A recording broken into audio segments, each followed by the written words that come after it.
Today on the Shrewd Dudes podcast, we're going to talk about some stuff happening in Florida. People are getting blown away in convenience stores, and even the View is getting blown away by Ron DeSantis. You're going to want to hear that story. We're also going to talk about how people in the States are going crazy in churches, allowing all sorts of nonsense, and people in Britain are getting arrested for the same nonsense. It's We're opposing that nonsense. We're opposing that nonsense. It's an upside down world right now. Then we're going to talk about how digital currency, which countries are taking it, which countries are not, and which politicians are really speaking up against it. You're going to be surprised by some of those politicians. Also, in China news, China's throwing a big old hissy fit because a major player is coming in to Taiwan, and they don't like it one bit. Also, monkeypox is apparently bigoted. If you mention this secret in the room, we'll tell you what that is. And finally, in Canadian news, Justin Trudeau sucks, and everybody knows it. And we're going to talk about why that is today on the Shrewd Dudes podcast.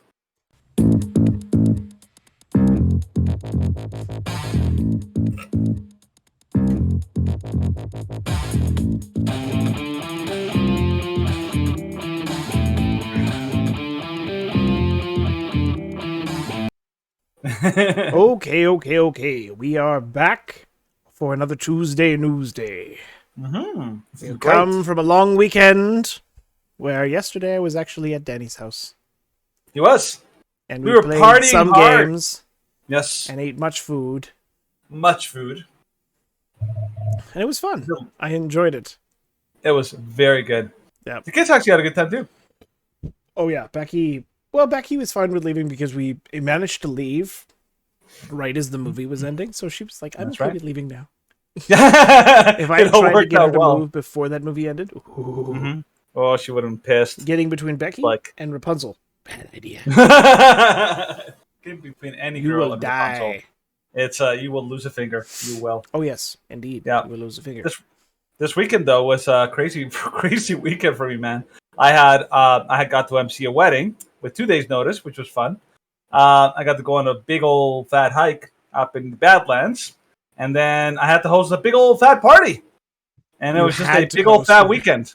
I had to. I had no choice. It was written in the stars. I am the ultimate host. Chad was not particularly happy with me because he needs his downtime, and apparently I ruined that. So.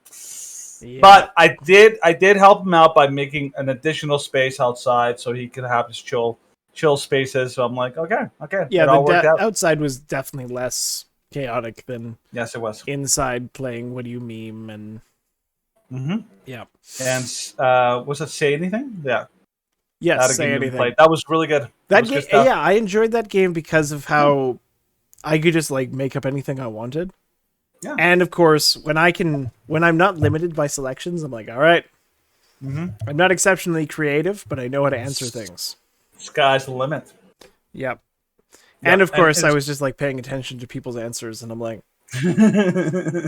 yeah, I'm gonna go with that. Yes.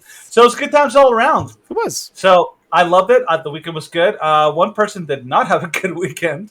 Is this guy in California? Oh, you got the video. You got shut up. You got shut up bad, man. Oh, I thought you were pointing to me, and I'm like, I've been to California ages. But yes, this guy at a convenience store in California, he had a bad time. What happened, Steven? So we tried to rob the convenience store, and this is what happened. It didn't go so well. Some sound in there. Full screen. It's only another minute. Well, here's the outside view of his buddy. I just love the nope.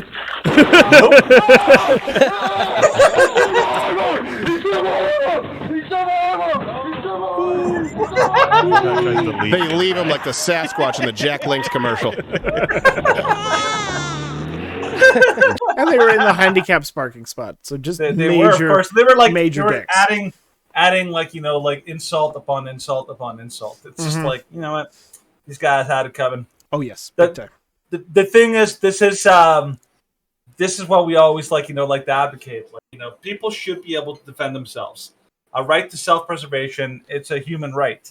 And dang, if that shop owner did not show him a thing or two. That guy, you see the gun the guy walked in with? Oh yeah, he walked in with. That was not a handgun. Nope. That was like a. I don't know why. Being someone who kind of has some. I used to do quite a bit of paintball. And when you play paintball or when you do any sort of tactical simulation, when you enter a building, most of the time, you drop the rifle. Mm-hmm. Because you want the advanced maneuverability of a pistol. Mm-hmm. Because if you're in close quarters, then you do want to be like... You just want boop, boop, boop. Turn quick, go left or right. Yeah, and you're in close quarters. You're not, You're not going to choose You're in a someone convenience store, you're in close quarters. Yeah, you are. You're outside. Guess what gun is very effective at close quarters? A shotgun. A freaking shotgun. The guy's like, he shot my arm off. He shot my arm off. I think he was watching the Kyle Rittenhouse thing. He's like, I got Kyle Rittenhouse. Yeah. Oh boy. So thoroughly deserving. But speaking of thoroughly deserving, let's talk about the smackdown at the View that the View got because it was glorious. This is one reason why I want DeSantis to be president. Oh, I know. So the View invites Florida Governor Ron DeSantis on their show. His team destroys them. So Florida Republican Governor Ron DeSantis rejected an offer this week from ABC's The View to appear on the left-wing show. That's very clear that it's left-wing. Brian Griffin, Deputy Press Secretary for DeSantis, revealed on Monday that the governor received an invite to appear on the program. Griffin said the show wrote that they would be honored to have DeSantis on for an interview. He released the email DeSantis sent back to the show on Tuesday morning, declining their offer. Are the hosts of The View really interested in hearing from Governor DeSantis about all the important work he's doing on behalf of Floridians to protect their health and livelihoods and stand up for parents and children and defend freedom? Which of the below statements from the hosts of The View, do you recommend our team consider when considering if the interview will be a genuine pursuit of the truth or worth the time of the governor? The email listed several remarks. So, Joy Behar, August 2021. You're just short of calling Governor DeSantis a negligent homicidal sociopath, because that's what he is. That's what he is. Then it goes on about how he's very legitimate. Yeah, about how he's risking the lives of children and grandchildren and everything so he can appeal to his white supremacist base. Oh, she sounds love. Definitely want to talk to her. Definitely want to be promoting Governor DeSantis through her. Sonny Hostin, June 2022. Death Santis. I think he's a fascist and a bigot. Definitely pro Santis. Very Santis. Yeah. Anna Navarro from April 2022. On his policies. Anti-gay, anti-black, anti-LGBTQ. And for some reason, the Republican base responds to it. It's anti-American. It's what happens in Venezuela. It's what happens in Nicaragua. Nope. Oh, yeah. These ladies are absolutely, not unhinged in any way. Yep. Such a great way to go because... well, it's basically... They put the libs of TikTok on them. Yes. He basically showed... He didn't just say, no, I don't want to because they're going to be... it's going to be a hostile place. Not really going to be a conversation. It's just going to be. There's nothing in it for me. He could have said that, and then they could have come back and be like, "Well, he doesn't. We won't talk to anybody legitimate." But no, they went above that and they used their own words against them to show how idiots they are. And I was like, "Dang it! That was so well done. Well done. Well done." It's like the time. I don't know if you remember that. What was it? When. Who's the black conservative girl that joined the Daily Wire? Candace Owens. Candace Owens. She was asked by, I think it was the Washington Times or one of those big publications. She was asked about what they thought about Ukraine. You said Ukraine is super corrupt or something like that. What makes you say that? It's funny you should ask because I was going from it was the New York Times. It was I was going from a New York Times article that talked about the incredible corruption in Ukraine, and she posted the article, and the New York Times was like, "Yikes, yikes, yikes!" They got owned so bad. Oh yeah. This is how you do it, people. This is how you do it. This is how you own the libs professionally. That's right. That's right. Yes, you do so in a professional manner over tea. This is how we do it. Anyways, go on. Okay, you Westphalian don't sing that song times. if you want to do it professionally, but yes. Westphalian times. Speaking of pro-Santis. Yeah. So, pandemic lockdowns made health of Americans worse, increased heart disease and stroke. So, thank you, DeSantis, for saving America. Good old DeSantis. I know. New data shows that the health of Americans was made worse by the COVID pandemic and the accompanying government lockdowns. We've covered this many, many times, but yes. Hold on. I have one comment on that. Yep. We've been saying this forever. Yes, we have. Yes, we have. There are many things. This show will be a, well, duh. Will be a testament to the stupidity of government policies and the stupidity of people who thought they worked. Yeah, it would have been called We Told You So, but we already named an episode that, so it can't be that one. Did. That's right. So data compiled by the Wall Street Journal shows that the pandemic has negatively impacted Americans' health. Heart disease and strokes increased sharply throughout the pandemic as Americans were told to stay indoors by health authorities. No, color me shocked. So changes in U.S. deaths from previous years. Yep. Massive increase in 2020 because that's what happens when you tell people to stay inside and eat only junk food that is delivered to them. And drink nothing but alcohol. And not to go to the gym. That was the other part. Do not go to the gym. That's bad for you. Because obesity in no way increases your chances of getting deathly COVID. Like, in no way. Not like 85 to 95% of all COVID cases were all obese people. Oh, overdose doses. That's also increased substantially, driven largely by an increased opioid overdoses during the pandemic, going from 49,860 to nearly 81,000 in 2021. Seems a little significant. Yes. And of course, it increased substantially. No, that's in 2020. That's not in 2021. That's in 2020. In 2021, that's non-opioid deaths. Okay. All right. You getting it? Yeah, I'm reading the chart properly. But with opioid and drug overdose deaths have increased, whether it be opioid or non-opioid, they've increased substantially. Yeah. There was the same amount in 2019 of opioid and non-opioid as just opioid in 2020. And nearly in 2021, it was nearly more than both of them for just opioid. Yeah, I think the thing is 8,000 deaths. Well, I think I remember you and I talking a lot during the pandemic, and we were basically sounding the alarm, saying we're going to pay a massive price for these lockdowns. We didn't have the numbers at the time.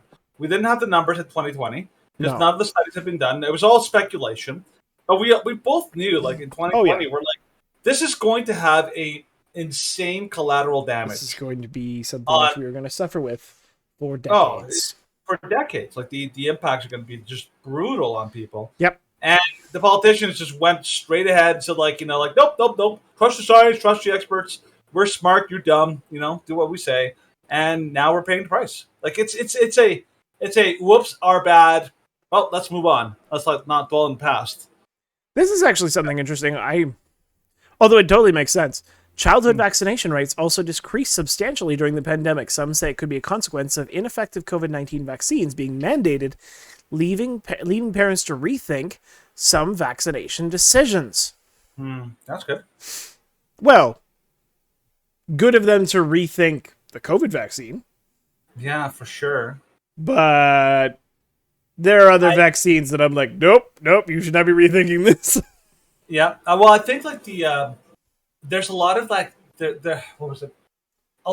Ever since the pandemic really died down and kind of essentially became a non-issue anymore, a lot of people have kind of regained a little bit of sanity, and people are nowhere near as keen on going back to masking, going back to masking kids in schools, all this kind of stuff. It's almost like this wide scale awakening that has actually happened.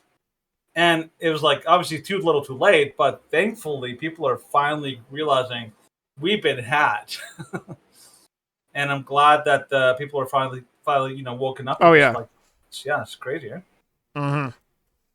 So, but That's only in COVID.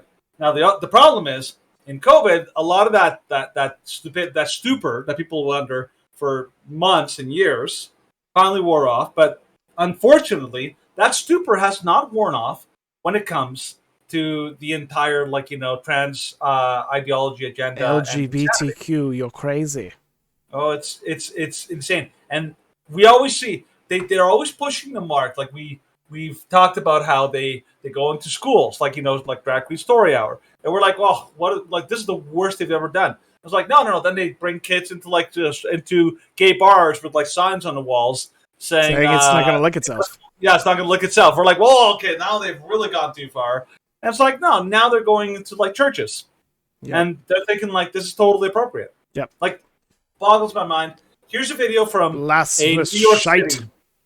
New York City church, church in big quotation marks. Big quotation marks. This is this pissed me off. Yep. Here we go. Watching horror. Queen of New York. Yeah. I wish our church had a building that big.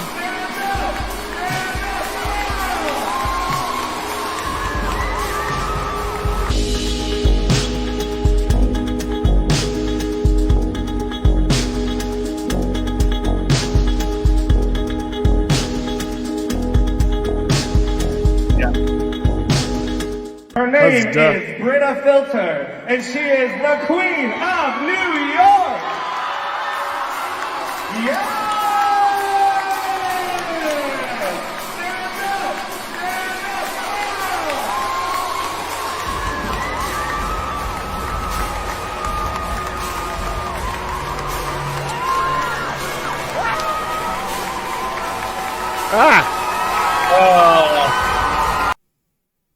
And of course they had to blur out. And of course there's an ad, Honey, which is for this. Bank card says Visa debit. You can use it. Oh my gosh! I can't. We're gonna play the ad. We're gonna play the ad because it's For just really that. real. Get It's the that goods bad. with Visa Debit and pay with money right out of your bank account. Visa, everywhere you want to be. You did this to yourself, Visa. You did. You absolutely did. Censoring it because drag queens apparently Private parts are showing. cannot be decent enough in church. Unbelievable.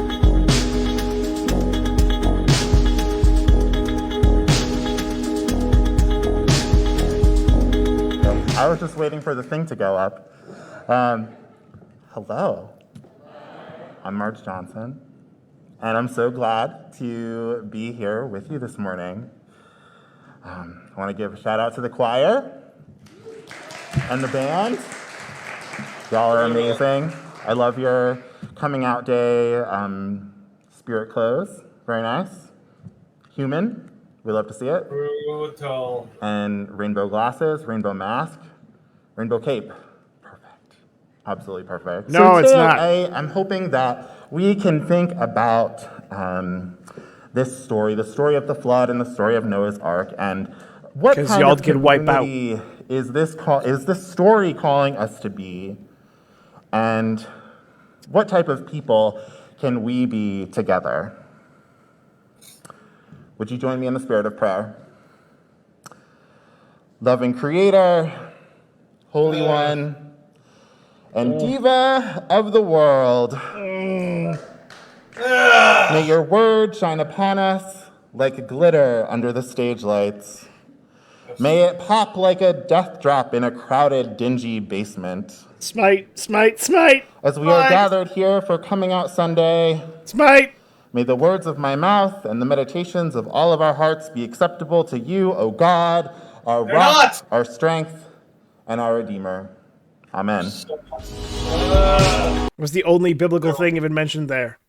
Yeah. Steven, can you pause it really quick? Yeah, I just did. Okay, thank you. Oh, boy. Sorry about that. I had to go throw up after that whole video. It was terrible. I'm not surprised, honestly. It was like, ugh. Right, it was so terrible, right? Because you think, it's these people have no shame. Can you believe how much lack of shame? No shame, and then of course, you think about the congregations, And yes, of course, there are United churches, there are Methodist churches, which have come to accept this shite. But the problem is that anyone who has actually read the Bible realizes that this stuff is clearly against the commands of Scripture. Everything, yeah. And it says so over and over. And yet, in order to win over popular approval and praise, then they go along with it and they clap for it and they smile for it and they dress up in rainbow pride attire. And it was quite fitting that associate pastor was talking about Noah's Ark. Because I'm like, yes, because guess what? Yeah. God is waiting. Well, my friends and I were talking about it this weekend. How we were talking who came up with the concept for the rainbow flag, and I was like, yeah, it was some guy came out, he wanted to rebrand the gay lifestyle as positive thing, right? But they're like, how did he come up with a rainbow flag as that? I'm like, well, I'm sure there's a part of it that he thought he liked the rainbow because of the colors and the shine. The colors and it's bright and colorful. But it's ironic because when you think about it, if you think about the meaning of the rainbow biblically, the rainbow, and this is 3 of the major world religions believe this, like Christianity, Judaism, and Islam, that the rainbow was basically a promise from God that after destroying the world for being so incredibly wicked and evil, as he defines it, he destroyed the world and he promised he wouldn't do it again through water. And they're basically throwing it in his face, waving it up, be like, aha, judge us, you idiot. It's almost like a middle finger to God. And I mean, whether or not the people realize that they're doing it or not, it basically is like the devil's just having a heyday. He's like, I've gotten these people basically he's got his little minions, which is what people who obey their sin and evil. He basically gets them to do what he wants, and he wants them to blaspheme God. Well, wants them to blaspheme God, and of course, the entire notion of what the LGBTQ movement does publicly, of course, is pride, because it's entirely to spite Christianity. It's to spite Judeo-Christian values, because Judeo-Christian values has written in multiple places that pride is the king of all vices. It's like of the seven deadly sins is considered to be the worst. It is the worst. The one because pride, of course, comes before a fall. It comes before the fall, and pride led to the fall of man. Yeah, and when you think about this church, if you look at the aisle, there was another story that I think we saw it before, where what happened here, you have that pastor, so-called pastor, and then he's cheering on. He tells everyone, "Hey, everyone, stand up for this drag person that is overtly sexual." The fact that they had to blur out underneath the skirt makes you think this is in the church. That this guy is apparently whatever he's showing is obvious enough that they had to blur it out, just to kind of keep it somewhat respectable. And think of it if you are a child in that church, and because this was a school assembly or something like that. They were just doing it in the chapel there. If you're let's say you're the one kid who doesn't agree with this stuff, what kind of pushback are you going to get? If you're the one person that doesn't stand up, you're going to be targeted for horrible discrimination and horrible abuse by your peers. It's pretty much this peer pressure to another degree. Because if you don't participate, you're not just oh, you're an old fuddy-duddy, or oh, you're old-fashioned or whatever. It's you're evil, and we hate you now, and we're going to, and it basically opens the door for all sorts of bullying and abuse. If you thought bullying in high school was bad for being an outsider or a weird kid, they just exclude you. Ooh. In this case, they feel justified in making your life a living hell. Well, in not just making your life a living hell, but in trying their darndest to ruin your entire life. And some of them are saying, I hope that your life gets and you've probably had this, of course, said to yourself by left-wing activists, not just over the LGBTQ issue, but others, that I hope you jump off a cliff to save others the burden. because they literally hope that your life is ruined to such a degree and you reach a height of depression that you kill yourself because that's how much they hate you for disagreeing with them. Yeah. And this is like when you know, like there's always warning signs that every person should always be aware of. And in Christianity, we teach this a lot, that if you are going to the place where you are actually like legitimately hating people and you actively like hate their guts and all that, you should be really, really worried, because that is like the opposite of the fruit of the spirit. That's the thing that comes from the pits of hell, right? Mm-hmm. Today I was watching an episode that I've just skipped this episode since, because it's just so stupid.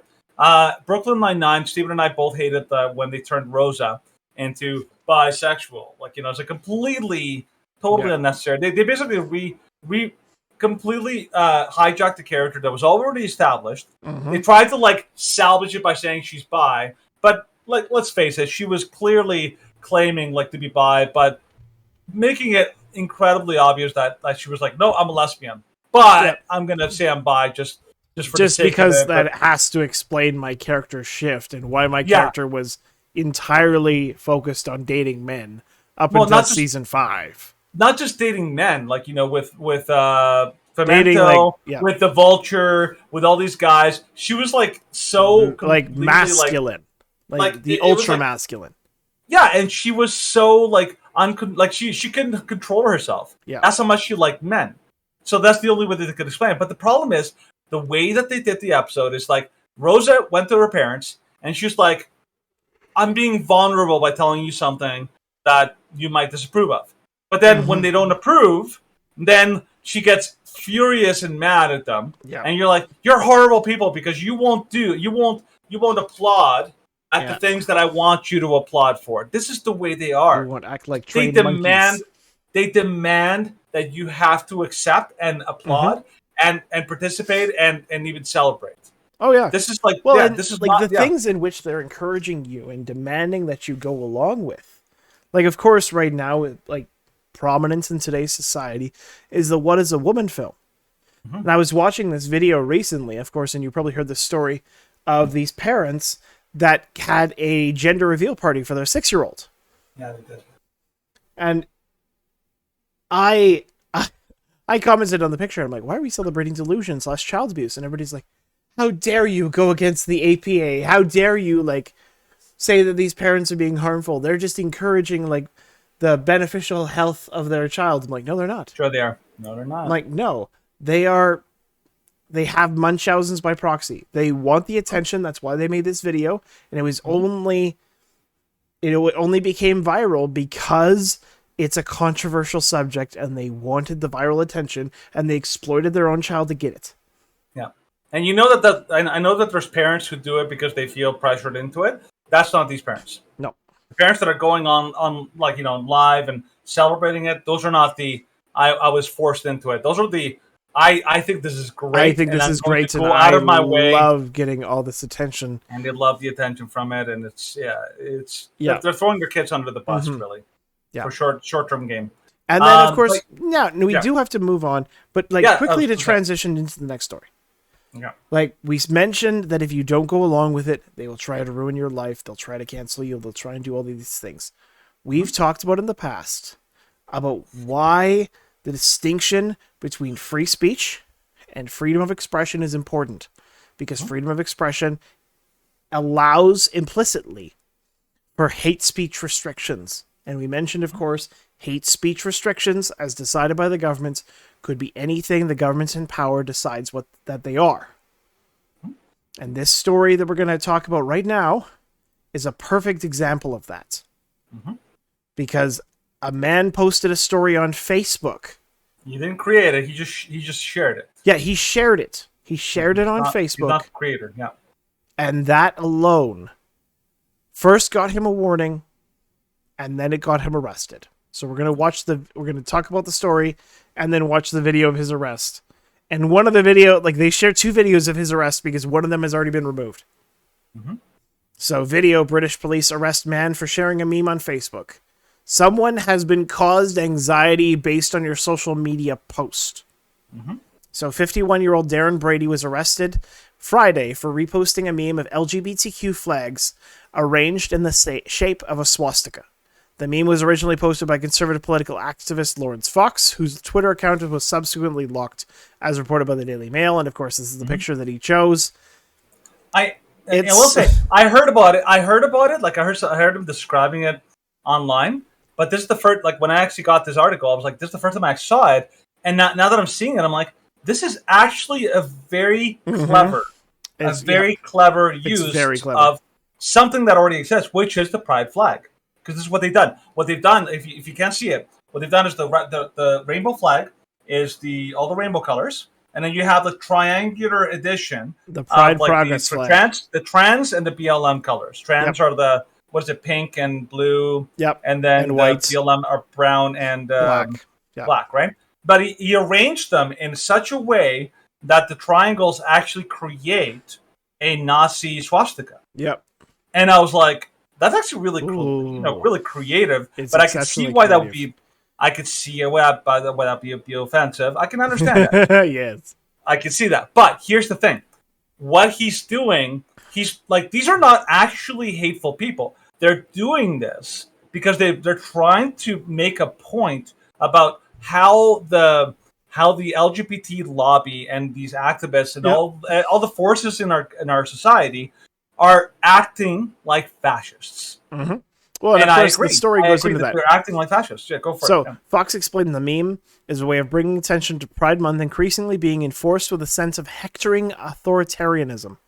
He also retweeted a post explaining the same point from Andrew Doyle. For some, these flags represent diversity and inclusion, but for many, they symbolize an ideological movement that is hostile to gay people and women's rights, opposes free speech, legitimizes violence and bullying, and hounds people out of their jobs if they fail to conform.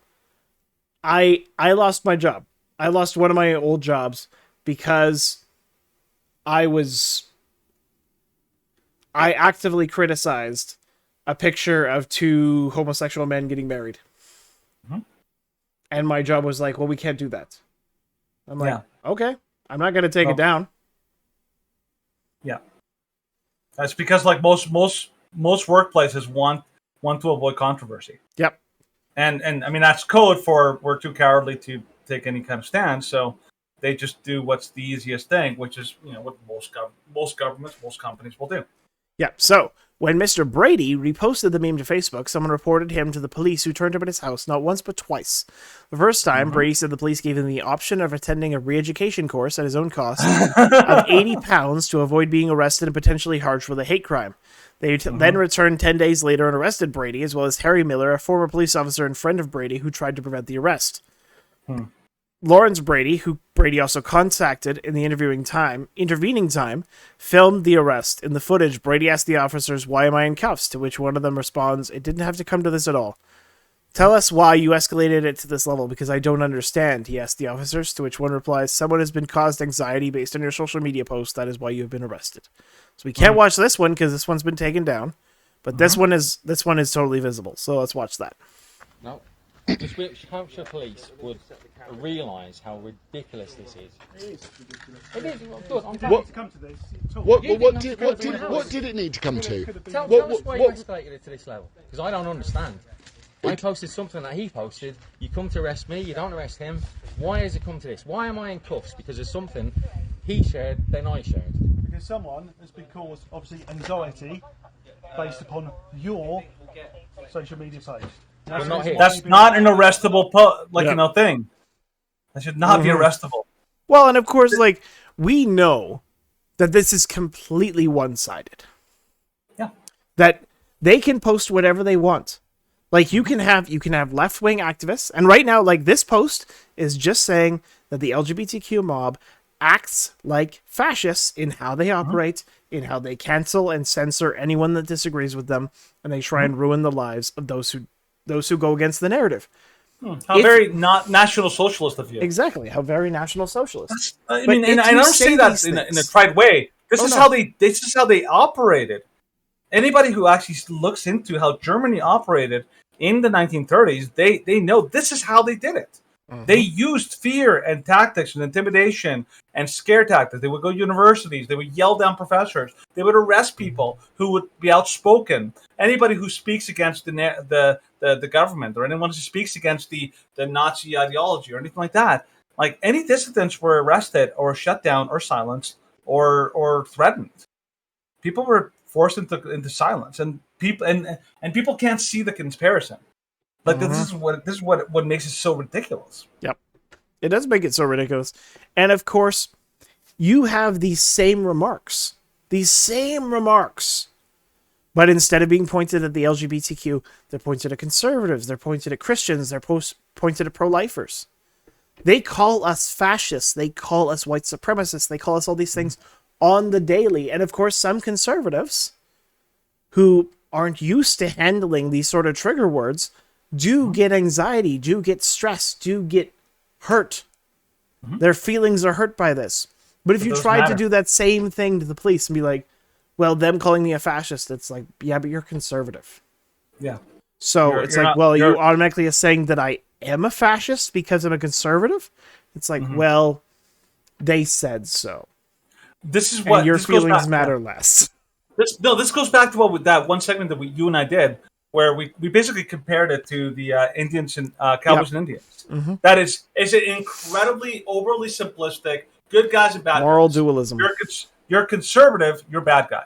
Yep. You're LGBT. You're a good guy. Doesn't matter what you do. You could say the most horrible, hateful, and brutal thing. You could actually make death threats, but you're still a good guy. Yep. And this is why, like, anybody who says we need to have hate crimes or hate speech or all those kind of things. Yep. This is why it's dangerous. Entirely one-directional. They're going to be abused, and they are being abused, and this is why people are afraid to speak up against the LGBT, nonsense. Because like they will come for you. They will come for you. Yeah, which is why one of the reasons why we are very proud of our church for saying, nope, we're not going to bow, we're not going to kneel. We're saying, God is God is supreme. You are not, and it doesn't matter what you do. It doesn't matter what you say. We're still going to follow Scripture. And you can do whatever you want. Doesn't matter. We're still going to have that same viewpoint. That's called courage, everybody. Yeah. And courage requires you to stand up to totalitarian tendencies. Because these people, okay, so the people in that church, the people who are offended by that message, they don't, their goal isn't to just be left alone. Their goal is anybody who even hints that even the hint of disapproval, they have to be eliminated from society. That is how intolerant these people are. Yep. And so don't try. And this is a problem with conservatives and Christians. And I think I've heard even Stephen Crowder and Tim Pool said this repeatedly. They're like, we need to stop thinking in terms of how can we mend the divide. It's like, no. You can't mend the divide with people who have no intention of mending the divide. You can't. Well, and of course, they're not trying to. And it's not just about mending the divide. Like, I was talking about this in our Bible study with Anna and Russell on Friday. There are certain people in certain organizations in which what they are doing is so... Like, of course, as Christians, we try and reach out. We try and be loving.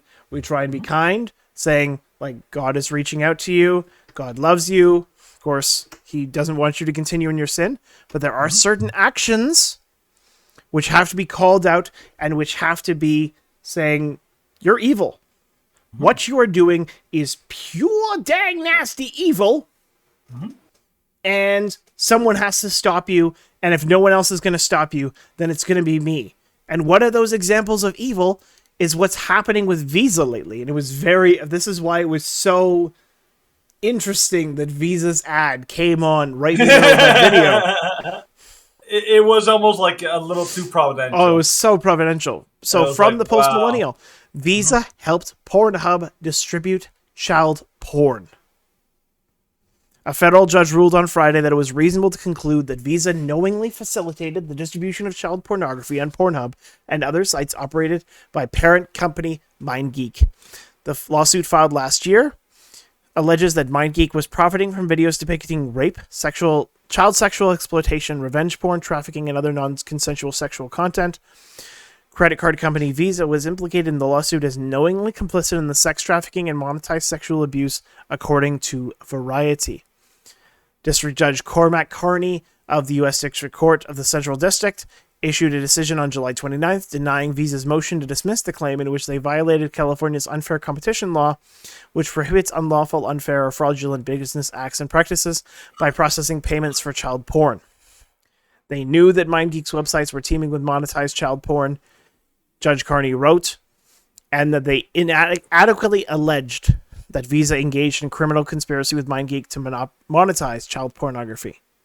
There was a criminal agreement to financially benefit from child porn that can be inferred from Visa's decision to continue to recognize MindGeek as a merchant, despite allegedly knowing that MindGeek monetized a substantial amount of child porn, and that the court can comfortably infer that Visa intended to help MindGeek monetize child porn by knowingly providing the tool used to complete the crime.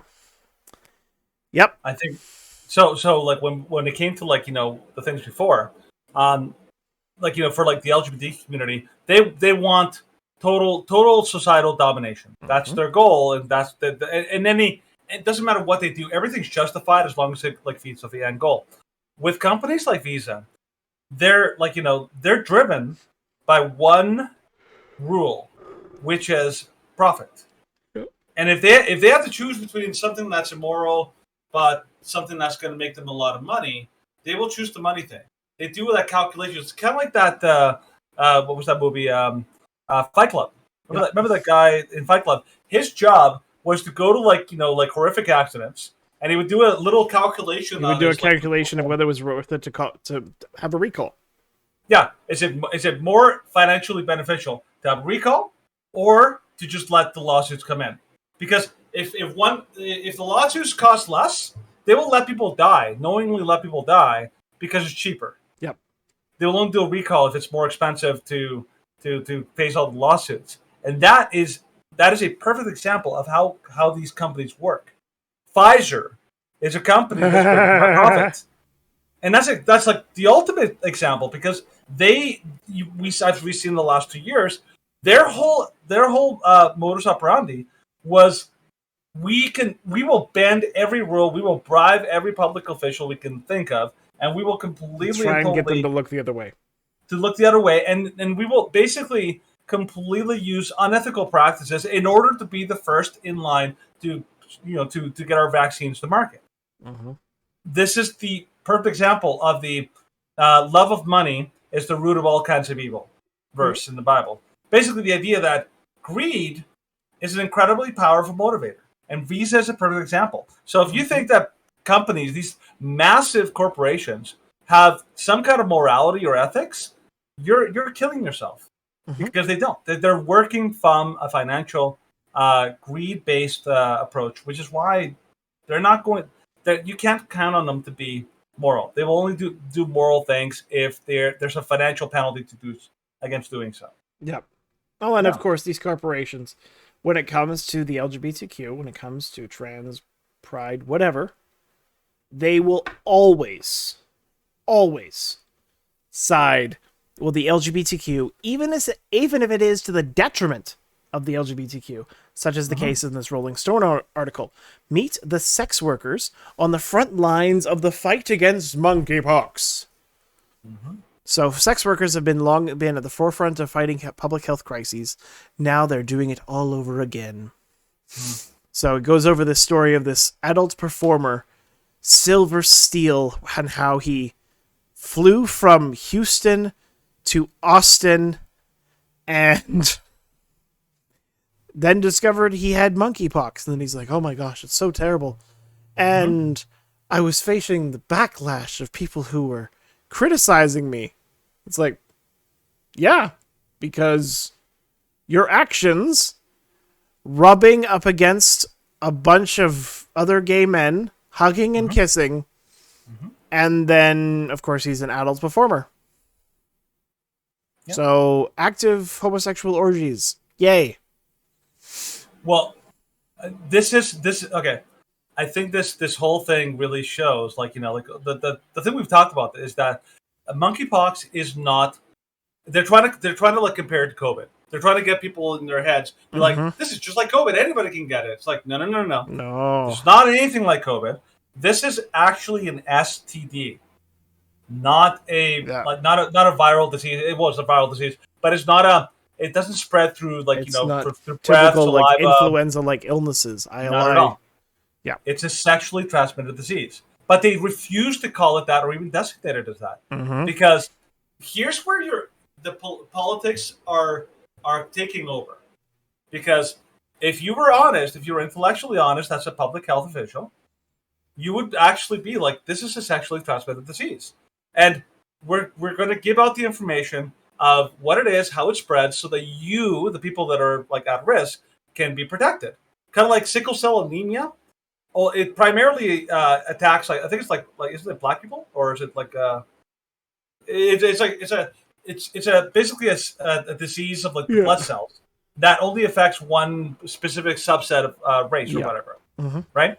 But this is like similar in that it's only people who are in this community and it's spreading in that community, kind of like HIV. But the stigma overrules any actual desire to help people. This is where they've come to. Yeah, so I'm going to read these next few paragraphs. Go for it. Because it entirely points out the insanity of what they're suggesting. So, over the past few months, monkeypox has spiked in an outbreak of cases amongst communities of men who have sex with men, though anyone can be infected, regardless of gender and sexual orientation. The U.S. has now reported more than 3,500 cases. Sex workers and adult entertainers who engage in close physical and sexual contact with other individuals or have multiple partners are now searching for ways to protect themselves and their communities and are now being confronted with contradictory information from healthcare providers, social stigma and massive vaccine shortage, and exclusion from vaccine eligibility. Many sex workers and sex work advocacy organizations are speaking out in the fight against monkeypox, organizing vaccine drives, releasing updated guidelines for film shoots and client interactions, and turning to social media, as Steele has, as a tool to share their experiences and information. In doing so, they must navigate a complex labyrinth of anti-sex work and anti-LGBTQ plus stigma related to the virus, which far-right pundits have all been all too happy to promote. Yes, called Don't Go to Gay Sex Orgies. Like this guy. Yeah. This is literally all he says in relation to should you be in, how do you prevent the spread of monkeypox? And it's hilarious. Just as for monkeypox, I think there's a pretty good rule in life. Don't attend gay orgies. When you look at the New England Journal's report of the 528 cases they reviewed, Ned, come on, man. It's not about gay. How about not any orgies? Go look at the New England Journal's report that NBC News reported on Friday, in which of the 528 cases they reviewed, 95% were sex between men. I think we actually have to have a serious conversation about where this is coming from. When I'm done, Brad, you can talk. Instead of going crazy and declaring a national pandemic when 3,000 people have it right now, it's insane. I don't know, man. You don't have to be gay to get monkeypox, and you don't have to be bigoted when you talk about treating something that is that easily spread. Marie? It's not bigoted. Yeah, it is. This is science, Kennedy. 95% of the cases from the New England Journal I'm going to let Brad respond, okay? That kind of, I will use the term, bigoted language that makes it seem like the only people that get this are from one group of Americans. Hey, guess what? Gay men also have friends and family members and colleagues, and this is not just transmitted through sexual activity. So... it is. It pretty much it is. Which is why it's a really questionable thing when children get it. Yeah. Now, you have to remember too. HIV had the stigma early on in the 90s that, they were so scared of, we don't want to stigmatize gay men, but it was exclusively and almost primarily a disease that spread among the gay men community, not even the women's community, the lesbian community, the gay men's community. But yes, you could also catch AIDS in a lot of different ways. Through sharing needles and other kinds of bodily fluids exchange. Other forms of inappropriate behavior. Yes, but it was almost exclusively transmitted among the gay men community, and monkeypox is basically HIV 2.0. Now, can you get it in other ways? Of course you can, but you can get an STD in a lot of like non-direct ways, not the primary way you may get it. I've heard somebody say like can you get like genital warts or genital grabs from like sitting on the same toilet seat as someone else who had it or something like that? There are certain STDs that you can. Yeah, if they're like a certain kind of. I think if the genital like warts or general like those issues, if they're like releasing pus and other infectious substances, then and you sit on it, like if you're naked. Well, especially if you're like right after they use the toilet. Yeah, like there's a very, very specific limited circumstances in which this is possible, but it's not really likely. Yeah, but even if you have, someone you know has HIV, and let's say for example, I don't know, a guy who's bisexual, okay, he has HIV, and he has a girl that he's kissing, and he has like basically a cut on his lip, and he's bleeding, and he kisses another girl who I don't know who's also bleeding or something like that you could actually spread it that way.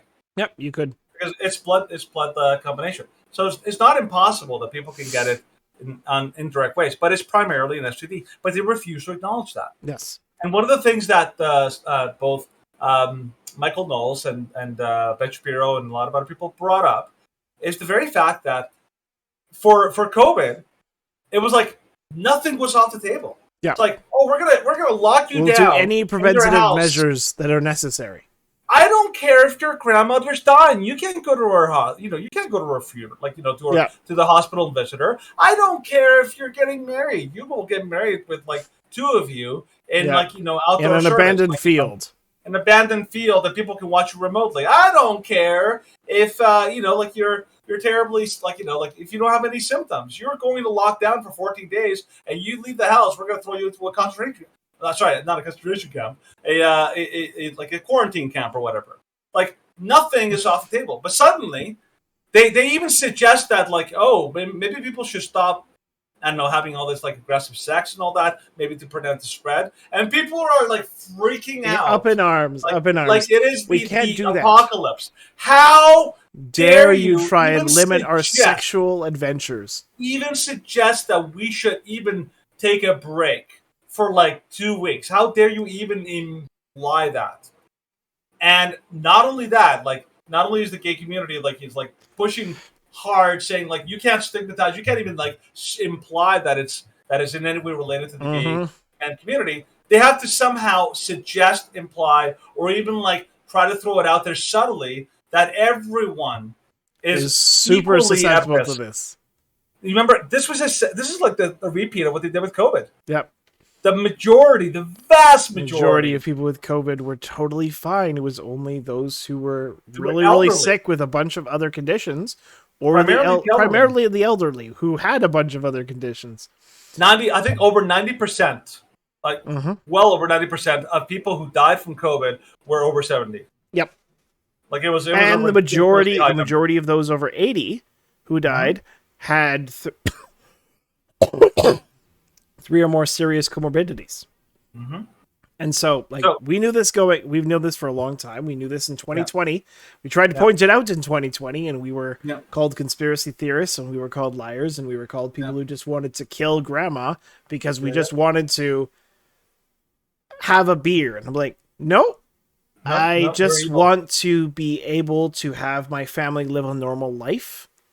And you are not trusting the science. You are trusting your favorite scientist because your favorite scientist has been paid off. Ugh, like they always have. But of course, even you look back at that Rolling Stone article. It's like, do they suggest that they should stop the adult film industry from doing these scenes? Nope. They just have to invest in safer sex practices. And it goes through in the article. It goes through. It's like, yes, we've developed a system for detecting monkeypox amongst our performers before they have multiple partners in a scene, and I'm like, just stop that. Is it kind of like the Canadian government saying we got to use glory holes and you need to masturbate from across the room of each other or something like ridiculous things like that the Canadian government even suggested. Who was the one that suggested to have sex with kissing while wearing masks? Oh, that Tam, Dr. Tam. Yep. It was so stupid. Like these are the kind of things you're like, okay, you want to have some confidence in like a doctor, and particularly like the supposedly the ones who the are main dictating doctor. public health policy. And then you hear stuff like that, and you're like, "Are you freaking kidding me? You're an idiot. You're a what moron. Are you talking about? You're a moron. You're a little dumb in the head, aren't you? You know, you're one of those special people." Yeah. Like even Cletus from like The Simpsons would be able to figure out. She's like, she ain't the smartest, can in the shed. Is she? Yeah, it's dumb. Oh, yeah. But okay, so now the next thing is like now, obviously they're lying to us about what's going on with monkeypox and with with the drag queens and all that. But interesting thing is like some of the next steps that they're taking. So obviously this is all planned. There's like that was the previous plan. There's some current ones, but the next phase that a lot of like the WF infected countries are trying to install is digital currency. Yeah, and there's some interesting stories about that. Particularly in some parts of the world. Yeah. So Israel. It's very boring. Yep. Israel bans large cash transactions, requires digital payments. Mm-hmm. So Israel's just banned using cash for purchases larger than $1,700 and requires residents to use digital transfers or debit transactions. Prior to the decisions, cash transactions were capped at $3,200.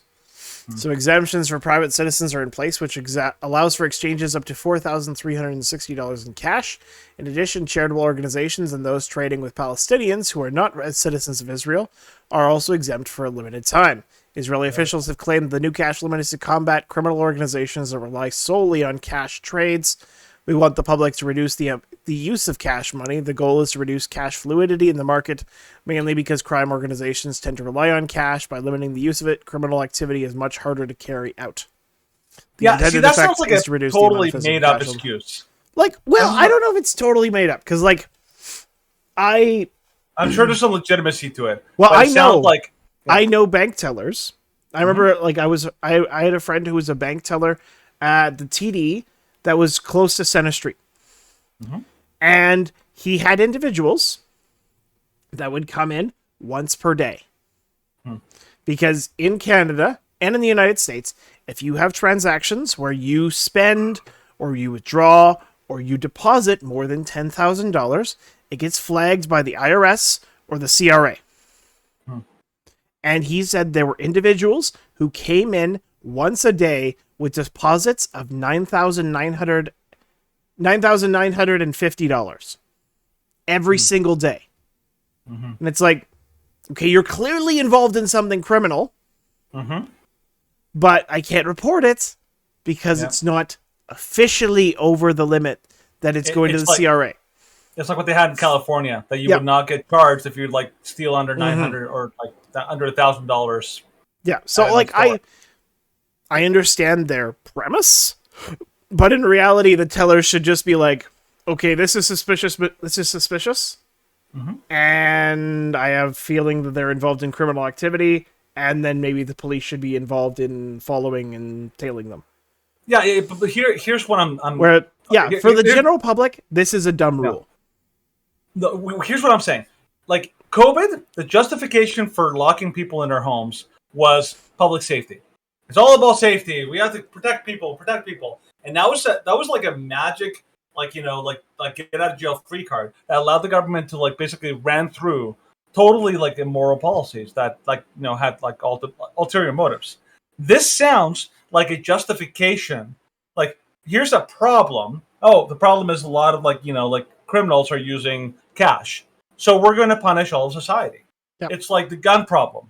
Oh, a couple people shot up a church or shot up a bunch of people. So we're going to punish all Canadians. Yep. It sounds like that.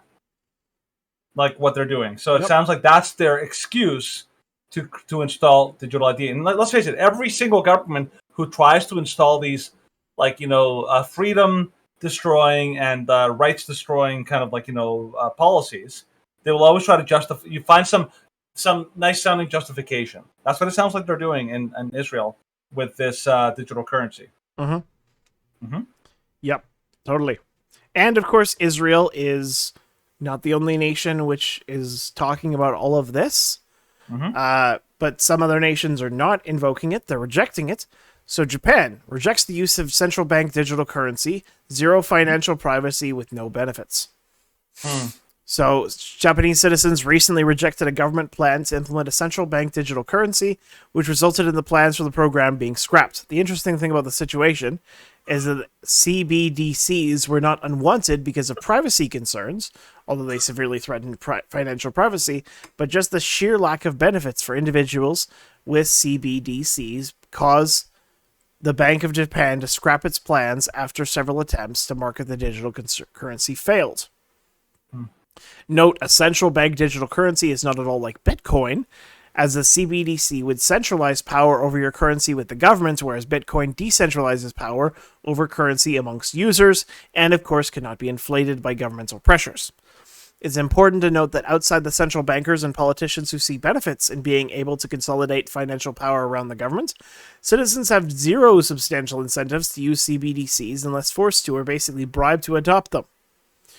While it's true that Japan is still a very cash-based economy, which contributed to the decision to scrap the CBDC, most Japanese still have credit or debit cards that also undermines the convenience argument of those pushing CBDCs. The Bank of Japan even bluntly admitted that the high accessibility of already existing private digital payment methods makes CBDC redundant. Yeah, which is also true. I think like what do you think about like digital currencies? Like, do you think that they're a good thing, bad thing? What's your thoughts? I do not mind. I have no issues with Bitcoin, with Ethereum, with all these private digital currencies which are not controlled, but they're decentralized, so they're not controlled or moderated or have any inflationary impact from the government. So I'm totally fine with those. They're all user controlled. And of course, it's a lot easier to hide the information from the government in terms of tax policies. That's very true. And I don't care for the government tax policies in 95% of cases, so whatever. Doesn't bother me. Central government controlling this sort of income, like, we already know that there is an issue when the government steps in to moderate and control the banks. Yeah. Because we already know that there's issues. Here in Canada, of course, like, for our American viewers, this wasn't a noticeable thing. But here in Canada, about a month ago, maybe a month and a half ago, we had a massive outage. Yeah, and Rogers, yeah. Yeah, we had Rogers, which was one of our major networks, shut down for a day and a half. This affected the majority of debit and credit card transactions at point of sale businesses.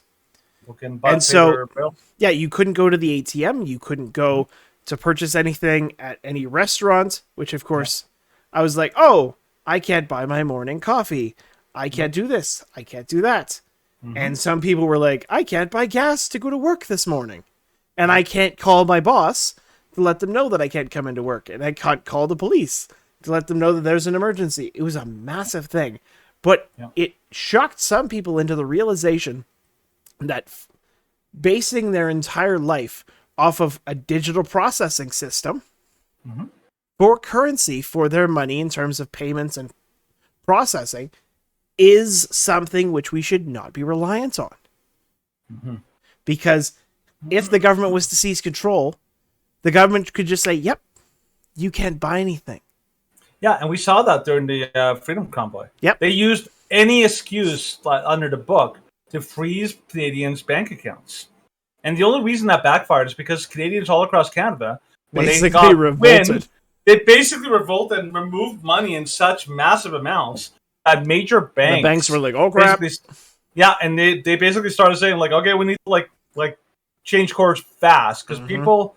I mean, you're messing with people's, like, savings and finances and all that kind of stuff. You're not even giving them a viable way of, like, challenging it. So, like, yeah, it's a real problem. China, did you see China had, like, that incident where there were, like, tanks stationed outside, like, major banks because the government basically seized people's assets or money in their banks and said, like, oh, yeah, you can't withdraw your money. This is, like, now a mandatory investment or something like that. Yeah. Like, when you give the government complete power over the financial system, it's a bad thing. Because there were rumors during the COVID lockdowns in Australia, that if you were not triple vaccinated during one period in one province of Australia, that you could not access your bank. Yeah, there was a lady who actually had that happen to her. Yep. Like, this is the issue. Yep. Like, we said this with free speech. Like, the whole hate speech issue, which we talked about during the British officers arresting that guy for hurting feelings or causing stress or causing anxiety. When the government has complete control, they decide who benefits from their policies. And if you are even a minor or moderate dissenter from the government, guess what, folks? They're coming for you. They'll come for us first. We acknowledge that. So we know that up yours, government. up yours, woke moralists. Up yours, woke governments. But I'm a big believer in the free market, just like Ben Shapiro. And the idea is the free market. I like the idea of having digital ways to pay, but also having the option of paying with cash. Also having the option of having gold. Also the option of having different ways, different options. Right. Same thing. If you ask me what do I think about electric cars or what do I think about electric cars or about buses, I'm totally for them. I think there's an absolutely valid place for both. But what do I think about our city, Calgary, deciding that they're going to essentially, hopefully, or if they get their way, ban all vehicles that are not electric vehicles by 2035 or something like that? Yep. I'm that's stupid. Up yours, woke government. Yes, exactly. I agree with Stephen. But thankfully that they're Calgary and federal governments are not the only idiots out there. Thankfully there's some good people out there. Yes. Well, and we've talked about this individual quite a bit. Yes. And he's probably our front runner for leader of the CPC. Followed closely second by Leslie Lewis. Leslie Lewis, yeah. But Pierre Poilievre is a solid guy. So Pierre Poilievre says he's absolutely against central bank digital currency. So I'm open to it in terms of banning CBDCs. I haven't decided whether the legislation is the right tool to have it happen. You need to have the approval of the finance minister. The finance minister literally owns the central bank. And so it comes down to the finance minister who works with the prime minister. So I have to figure out whether legislation is appropriate or necessary. So and see that's a solid answer. Oh, it is. That's the kind of answer where I don't know, but I am going to look into it. Yes. And that's the kind of answer that's respectful to people. Rather than just giving you word salad that, doesn't really say anything, you never commit to anything. I'm no. He's actually saying well, I'm going to look into He's I don't know exactly how this is going to work, but however it comes about, I'm going to look into the process and make sure that happens. Yeah. Pierre Poilievre, that's one thing I love about Pierre Poilievre. He's so straightforward and how he approaches things. I don't know if you watched it. It was a couple months ago, but the interview that he did with Jordan Peterson, solid. Yeah, he did solid.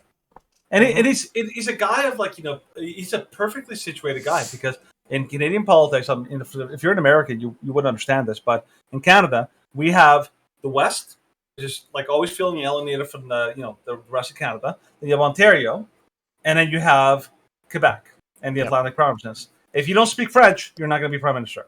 But also, you need to be somewhat popular in the East, particularly in Ontario and a little bit in Quebec. Otherwise, you're not going to be elected in Canada because that's where the majority of the population is.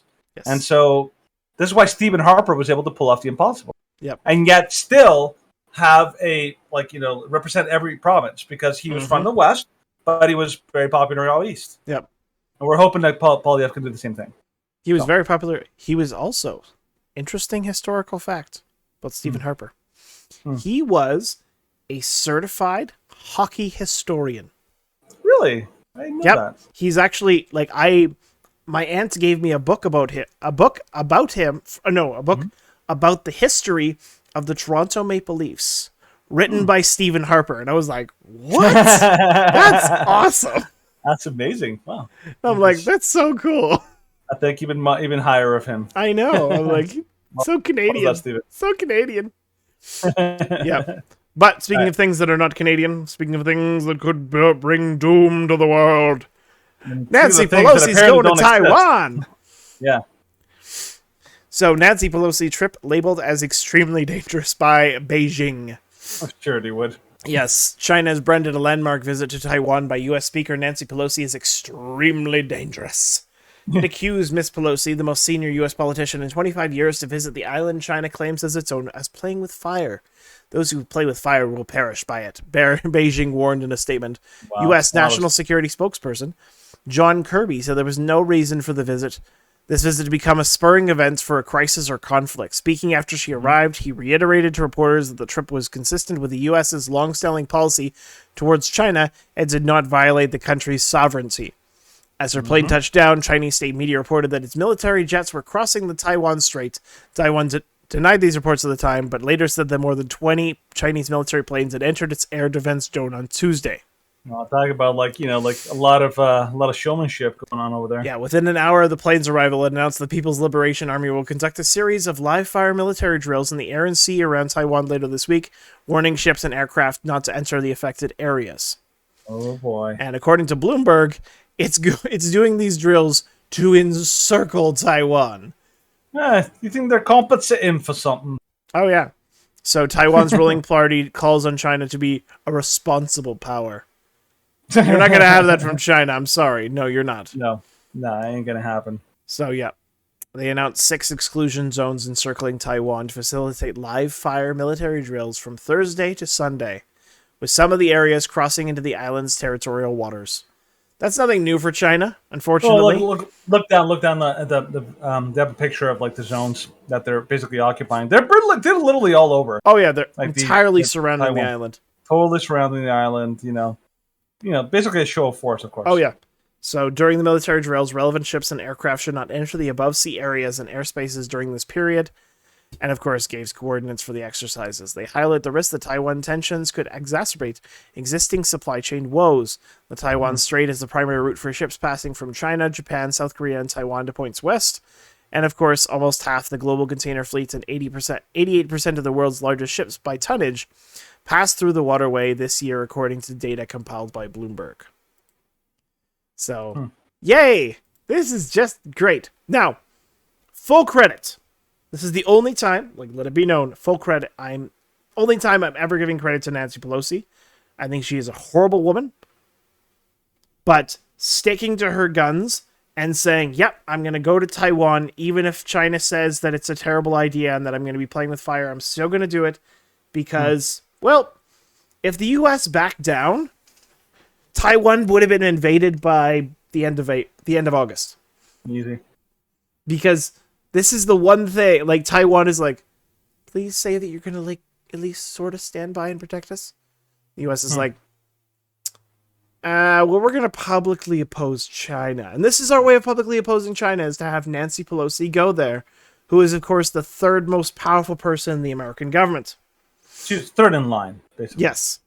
Third in line. That's why she's, that's why she's essentially So she's a very important politician. This is why there is a there's a real and of course going to these sites is important. I think back, and of course Tim Pool references this all the time with Trump going to North Korea. This is a display of we, the American people and the American government, will not be intimidated by dictators and foreign powers which seek to have a damaging and deleterious effect on America. So, again, good for Nancy Pelosi. But will this cause World War III? Unlikely. Well, the thing is, the China does have a very very very sophisticated army and all that kind of stuff. Yeah. But their Air Force and Navy is still trying to catch up to the U.S. Yes. I think I'm trying to find a confirmation. The planning system of China, and I actually think back to those who watched the Grand Tour. Those who watched the Grand Tour, I believe this was a video from back in 2019, where they took the Grand Tour to China and they went to a highway that was between two fairly major cities in China. And China, in their planning department, has been known to make almost entire cities that didn't pan out. And so they're empty. And there are places, I believe there's one in this is not also in China, but there's another like demonstrative failure of governments and governmental planning. I believe it's in Cambodia, where there's a city in which they had built a 10-lane highway on each side to a city that nobody lives in. And so, like, the Top Gear Grand Tour guys were like, hee, we're having fun on this 10-lane highway. We're going to do a bunch of drag races with, like, 20 cars. Because we can. Because they're empty. They're building things too fast because they just want to show the world that they can. But not the fact that they should. So they're showcasing all this strength and development, but they're not quite there yet. And they're not ready to have a full-scale conflict with not just the United States, with not just NATO, but again, they would not succeed in a military conflict with the United States, which is very good. Keep protecting the free world, America. Yeah, America. Well, here I'm looking at the numbers here. Like, so U.S. In 2019, there was 11 aircraft carriers in the U.S. Navy, and from what I last heard, like China is just launching their third. So they're way behind on some of the major, naval developments and naval like warfare elements. Yeah. So they're behind in terms of like aircraft carriers. They're behind in battleships. They're definitely ahead in smaller ships. A lot of smaller cruisers and all that. But that's understandable because they're cheaper and they're a big production powerhouse. But in terms of sophistication, the U.S. has, I think, more sophisticated air power, particularly with like planes and missiles, and also more sophisticated naval superiority. Well, yeah, but the Chinese keep trying to steal the secrets of the Americans. They do. Their technological know-how. I mean, that's what TikTok's for, Steven. That's how TikTok works. That is what TikTok. They're going to steal our secrets that way. Dang, you American spies going on TikTok! Stop giving away governmental secrets. You super fools. Easy. Super easy, barely an inconvenience. Come on, it's right there. Barely an inconvenience. These are my naval plans, and I'm going to put them on TikTok. yeah, pretty much. But like speaking of complete and total idiots, let's talk about the Canadian, leader, our fearless leader, and how he's not doing so well these days either. We're just going to quickly go over this. Justin Trudeau's popularity hits record low, unlikely to ever win another election. Oh gosh, I hope so. That would be amazing. So Abacus Data released new polling numbers yesterday showing Prime Minister Justin Trudeau and his government in deep approval rating crater. Yep. Despite what could be described as a fairly lazy summer for the Trudeau Liberals, especially after the Freedom Convoy protests in Ottawa back in February, it seems the Canadians have moved decisively against Liberals. Currently, the Liberal government, propped up by the NDP, has a disapproval rating of 51%, with only 34% of Canadians approving of the way they are managing the government. 34% of Canadians are morons. That is one of the highest rates of disapproval the Liberal government has ever experienced since 2015, only being matched by their disapproval rating during the SNC scandal. You don't say, considering, the government is paying for hookers. Yes. Well, that's good, though, because it shows, unlike the SNC scandal, which was like a kind of a passing thing, this is more of a consistent trend, which is why I like it. Yeah. Because what you want to see is consistent, like trends that last months and years, not like ones that are up and down based on oh, look how great he is and all that kind of stuff. Yeah. Now, the funny thing is that's the Liberal Party. Mm-hmm. The Trudeau approval ratings. Look at the chart below that. His are even worse, and he knows it too. That's the thing. He knows that he has become absolutely like the most unpopular public figure ever, because he gets not only he can't go anywhere in Canada without getting absolutely booed and hated and have the real hell glares. He has to actually intentionally try to hide his rivals, and then he also can't go internationally without getting embarrassed. Because remember when he went to the EU Parliament, and several people decided to call him out, call him a dictator. And I was like, dang, son. Yep. He's got called out. Well, this is just the voting intention by map. I wish that they actually had this for 2019 and 2020, so you had the change over time. Yeah, it'd be kind of cool. Because Yeah, I think BC would shift a little bit towards the Conservatives. Right now, there's a tie in BC. Alberta has always been conservative. Saskatchewan and Manitoba have pretty much always been heavy conservative. Ontario, it's a tie between the Liberals and the Conservatives. Quebec has the Liberals at a lead, slightly over the Bloc Québécois, which is, of course, anyone voting for the Bloc Québécois is a moron. Yeah, but the Quebec is a bit of a weird kind of situation because they share that, like, you may see like, oh, the Conservatives are only 21%. I'm like, yeah, but that's because the Conservatives and the Bloc Québécois are stealing a crap ton of like votes away from Liberals in Quebec. So it's not quite as easy. Quick question for you, Stephen. Two theories. One is that the Liberals will wait until 2025, at which point they might be guaranteed to lose. Or another theory that I've heard is that apparently Justin Trudeau has pretty much exhausted pretty much all of the social capital that he has in the Liberal Party, and there's a bit of a revolt going on. And one theory I heard is that people are saying that the Liberal Party is ready to dump him because he's no longer advantageous to the party. And so that the theory is that he may be trying to launch a fall election as a way of kind of like saying, like, oh, this is my excuse to step away from politics and all that, but still go out on a high note. I've heard that theory. Even Andrew Lawton kind of like addressed it. What do you think? Do you think that the Liberals will wait until 2025? Yeah. Or do you think that they might actually like do? They're sealing the Liberals and the Trudeau government sealing the deal with Jagmeet in terms of no confidence votes. They'll wait until 2025. Even if there is a revolt amongst the Liberals, they do not want to destabilize their electability, because right now a lot of Liberals do hate Trudeau, but they realize that keeping Trudeau in power is the only thing that keeps them in power, because they know that without Trudeau, they are unelectable, at least for the foreseeable future, because Trudeau was this like recognizable face. He had celebrity status from his father, and there's no one else in the Liberal Party which is really recognizable. And of course, going through a leadership battle right before an election it's hard. No. Like they wouldn't do that. They would have an election, lose, and then Trudeau would step down. Kind of like Harper did in 2015. Yeah, they would not do that to him.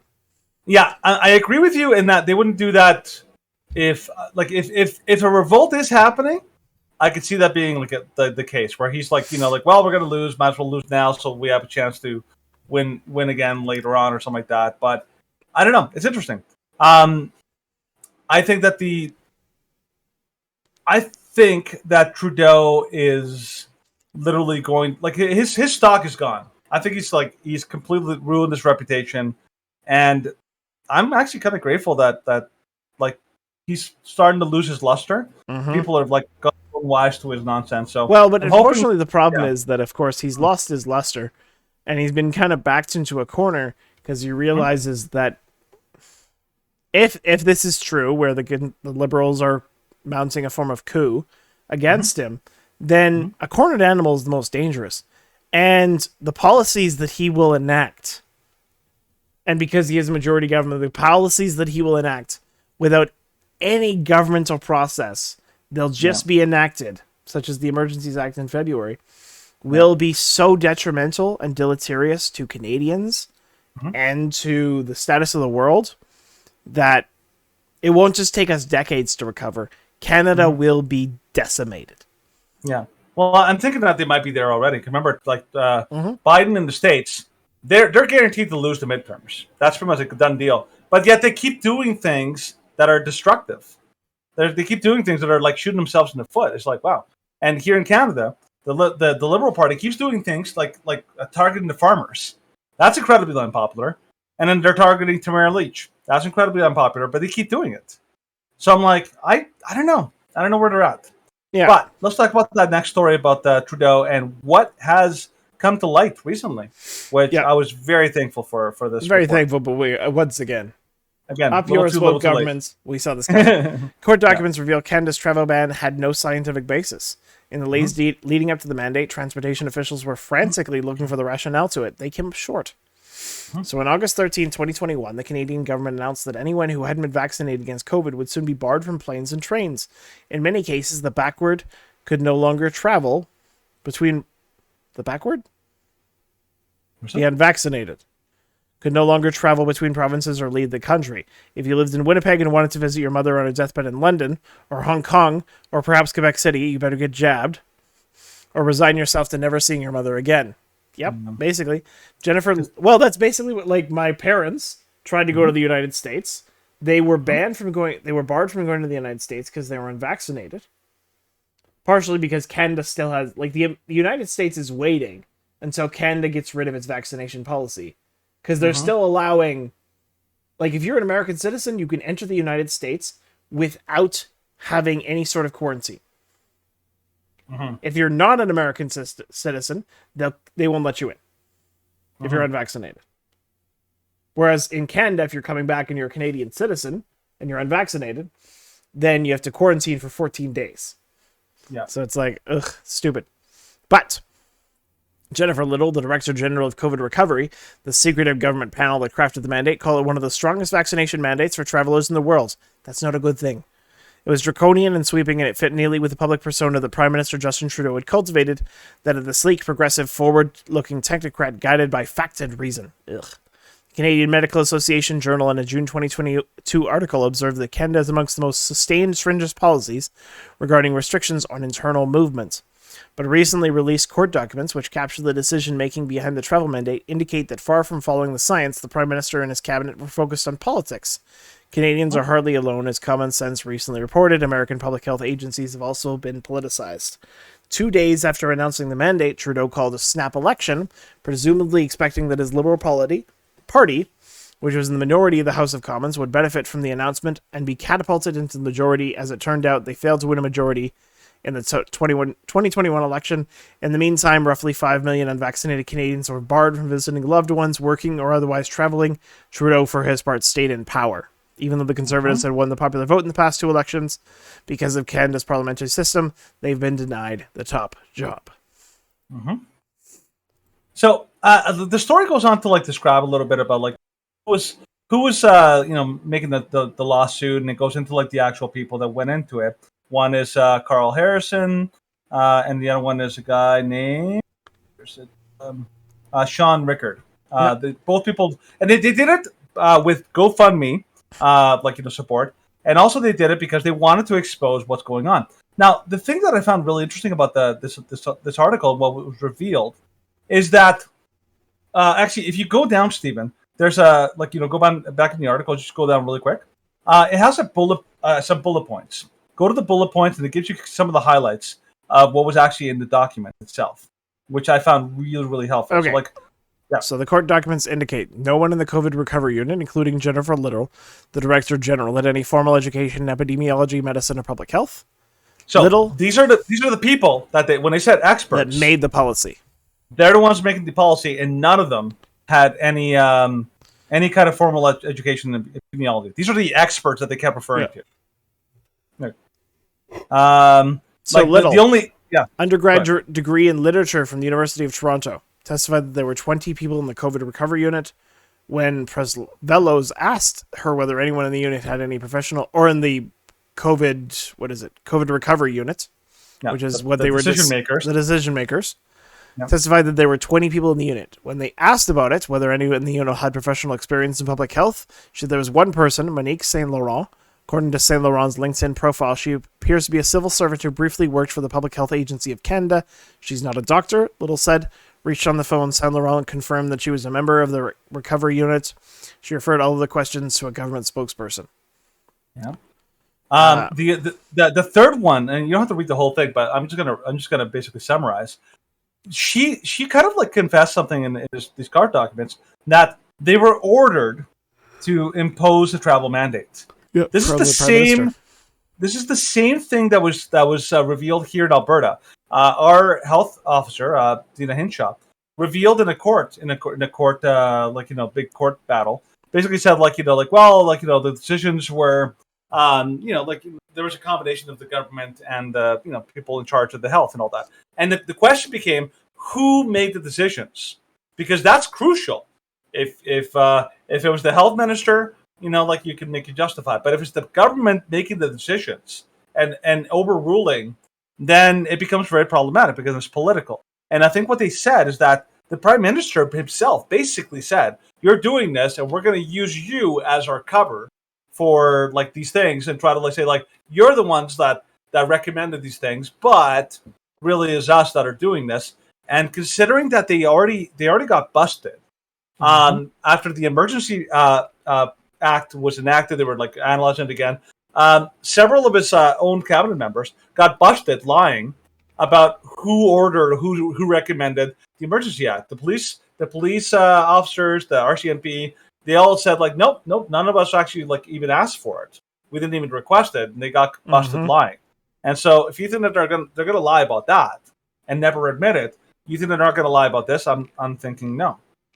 Now they used cabinet confidence in the Alberta case and in this case to hide the fact that these were politically motivated and politically based decisions, and they lied to you. They lied to your face.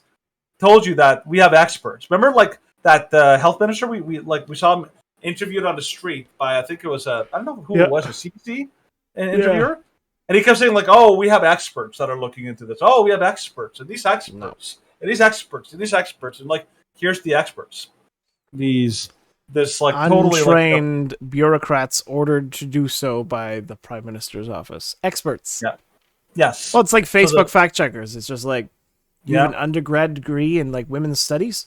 You are now a Facebook fact checker. You're a stay-at-home mom. Blog. Oh yeah, I can basically fact check a 3 decades long tenured expert in epidemiology, but I'm a stay-at-home mom with a blog. I know better. Thanks a lot. So that's Justin Trudeau's unpopular. More stuff's coming out, and speaking of stuff coming out of the woodwork, what else is coming up out of the woodwork, Steven? Well, something that we knew was coming. Yeah. But every time we tried to expose it, we were called a conspiracy theorist and a pro-deather. Wait, what's the difference between a conspiracy theorist and reality, Steven? 6 months, About to 6 months. 9 months, to a year, to whenever the mainstream media decides to admit it. Yeah. That's basically it. Anyways, so from Rebel News, 6 Canadian doctors die suddenly within 2 weeks. 2 freaking weeks. And that 2 weeks is going to be important because it's going to be talked about in the next story. Young, healthy Canadian doctors are being suddenly hit by the previously unheard of phenomenon called sudden adult death syndrome. We talked about this a couple weeks ago. Yeah. So it's received a lot of attention in recent months. Ontario doctors are not immune from this recent rise in SADS cases, as evidenced by the Epic Times that details the 6th doctor that died suddenly in late July, the 27-year-old Dr. Candice Naiman. Naiman worked as a doctor in McMaster's Children's Hospital. Employees noted that she collapsed while competing in a triathlon and consequently died. A mere day earlier, on July 27th, the Trillium Health Partners also posted a statement that 3 of his doctors had died suddenly. And of course, it says that Dr. Jacob Sawicki, Stephen McKenzie, and Lauren Segal were respected physicians who dedicated their lives to caring for their patients and community. One of these doctors, very lovely people. 49-year-old Lauren Segal, was laid to rest after a ridiculously unfair and hard-fought battle with advanced lung cancer. His obituary reads, he's one of the 6 doctors to have a publicly acknowledged underlying comorbidity. Another report by the Epic Times, THP, cited privacy concerns when declining to comment on the cause of death of the other 2 physicians. Less than a week prior, a 50-year-old physician also died suddenly while running. Dr. Paul Hannum, an Olympic sailor and marathon runner, suffered sudden cardiac failure into a run on July 16th, according to his obituary. And another province physician in Melville, Saskatchewan, died unexpectedly on July 23rd. And of course, it says that Dr. Shahriar Jalali Mazluman unexpectedly passed away. There are speculations that Mazluman is the subject of this report, putting his age at 44 years old. So, Apart from dying suddenly, the only thing these deaths have in common is that despite rumors, they were not the results of the COVID-19 vaccines, which of course is highlighted by this Toronto Sun article. And it says, and because they're not from the COVID-19 vaccines, because why? Well, just the hospitals say so. Yeah. Yeah. So, like, what's happening here is that, like, there's a line from V for Vendetta. And like they talk, like like the head detective and his his like second in command, they're going on and on about all these coincidences. Like it's funny coincidence, isn't it? It's like all these coincidences are making me sick. it's like coincidence after coincidence after coincidence. Eventually, you have to realize that these are not coincidences; these are patterns. Yes, and these patterns are all connected. They just like there's just a refusal to even suggest. Talk about like a taboo, like like it's like Voldemort. You can't say Voldemort. Like that's what this comes down to. Right, Steven? Oh yeah, you can't say it, but 2 weeks. That's kind of suspicious, especially considering that Ontario just made it available for anybody above 18 to get a second booster shot as of July 13th, which is just over 2 weeks ago. But yep, we can't go there. They're clearly not from the vaccine. No. But like we covered something like this. We basically like went through some of the studies that were showing that the deaths from the deaths that happened after the shots happened very they spiked right after the 2 weeks after having the shots, which is also coincidentally also the time when they say that doesn't count. Yeah, it's like, oh no, you're not technically boosted until you're unvaccinated. But the majority of the people that died after getting shots died within the 2 weeks. So it shouldn't be a coincidence that this is happening now. Now, the interesting thing is that in the States, they're lying to you about a recession. They're like, oh no, don't believe your lying eyes or your lying ears. Like, it's not a recession. It's clearly not a recession. Like they're basically lying to your face. They're basically telling you you're stupid. And here in Canada and across the world, they're basically looking at you and saying, you're stupid. Not the shots. Don't believe what's obvious before you. And the incredible creativity with which people. Yeah, these are some of the best examples right here. Yeah, give us some of these examples. Okay, so this is from the Mirror. So, university student dies of joy after hearing he passed his exams with flying colors. Mubarak Hussein Syed Abdel Jalil, 22 years old, suffered a heart attack and died in hospital of discovering he had passed his local university exams, according to his parents. Died of joy. How many 22-year-olds do you know having heart attacks before COVID? Yeah, that was almost unheard of. You do not, unless you had an actual heart condition, a recognized heart condition that actually a pre-existing one. You did not have heart attacks in your early 20s. You would have to have a pre-existing condition or be morbidly obese. Yeah, and it was extraordinarily rare to have any kind of like that. This is like old people disease. Yep, heart disease and strokes. They're afflictions. They take a long time to develop because these things take a long time to build up in our arteries. Yep, and I remember looking at an article that looked at the in 2021, I think it was. They tracked like 900 and something like deaths or serious from the things IOC from athletes all over the world. How many people died suddenly? And it's like the comparative was like 25 per year. Was it, Stephen? 24 on average per year. Yes, on average per year, and in 1 year they had an over 900.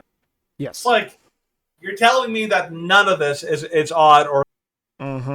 But yeah, they use joy. Another one I heard is like naps. This is like too much napping can lead to heart attacks now. Here's some other ones. Okay, entirely new kind of highly reactive chemical is found in Earth's atmosphere, and it could be triggering respiratory and heart diseases and contributing to global warming, scientists claim. Okay, you see that sounds to me like a conspiracy. That sounds like a conspiracy theory. Oh yeah, of all things. Yeah, of all the things that could be conspiracy, it's just like that sounds like entirely new kind of chemical, which is causing the exact problems which we're saying is not happening. Yeah. Yep. Another one. Aliens are seeding the earth. This one. This one's so dumb. Yeah. The heart attack. The shower habit that could precipitate a heart attack in the healthy. Nothing you do in the shower, unless you're like gorging yourselves on gravy. It's just like, yes, I'm going to drink water balls filled with gravy. That's the only thing which is going to precipitate a heart attack in the healthy. You know what could you know the shower habit that could actually cause a heart attack in the healthy is taking like an electric toaster into the shower with you. That might actually cause a heart attack. That's about it. But this is how treated an arrhythmia. This is so stupid. Oh, I know. The fact that this is actually showing up in news articles, it's like you must think people are complete idiots. They do. They do. Let's go on to the next one. Next one. This one's dumb too. UK news: moving clocks forward an hour could be dangerous for millions of Brits with serious heart problems. Yes, because it wasn't dangerous before. No. It was considering never how long we've been moving clocks forward for decades. No, but it wasn't a problem before. In 2022, it's a problem. Now it's magically a problem. Now, and I remember there was an article I saw a while ago. There were schools all over the U.S. that were installing defibrillators in their schools, and the rationale was well, there seems to be a weird rise in heart attacks for some reason in schools. I'm like, of adults? No, of kids. Of kids. That should be a little strange, don't you think? Nope, nothing to see here. It's totally natural, normal, and probably caused by space meteors and some weird stuff in the water or something like that. That's probably what's causing it. You guys are idiots. People are being treated. We're all being treated like we're complete and total morons. But the patterns and the coincidences are so massive, it is impossible to really think of to really deny what's. It's so obvious to you. Oh yeah, at this point, those who are still saying, "Oh yes, the vaccine," my coworker, one of my coworkers who's on the lefty side, and she's like, "Oh yeah, I have to book my 4th shot," and all of us are looking around and we're like, "Why?" Yeah. She's like, "Well, it's like the flu shot. You just get it every season." We're like, "No, it's not. Nope. It's more like Russian roulette." And so I was like, "Yep," correcting her on the data, and she's like, because she was saying it's just oh yeah, children they're almost as susceptible as adults, and I'm like, wow, no. And so I told her, I'm like, wow, 1 in 300,000 children, according to the CDC, have died from COVID. She's like, what about long COVID? I'm like, long COVID it's skeptical basically whether it has any effect at all. It just could, it could be a bunch of things that could be attributed to long COVID. Mm-hmm. And of course, now there's a lot of heart attacks and other things that are linked to long COVID. Mm-hmm. Go figure. Yeah, go figure. Go figure that these things are so crazy interconnected that you could basically blame everything on COVID, but nothing on the vaccine. It's almost it's like plausible deniability, almost like plausible deniability. Or yes, I'm not blaming the vaccine, but I'm swimming in my gold coins. Thank you, Pfizer. I mean, health authorities. Oh, here, my bag of laundry is here. All right, I'll just it jingles. Jiggles for some reason. My laundry. My money don't jiggle.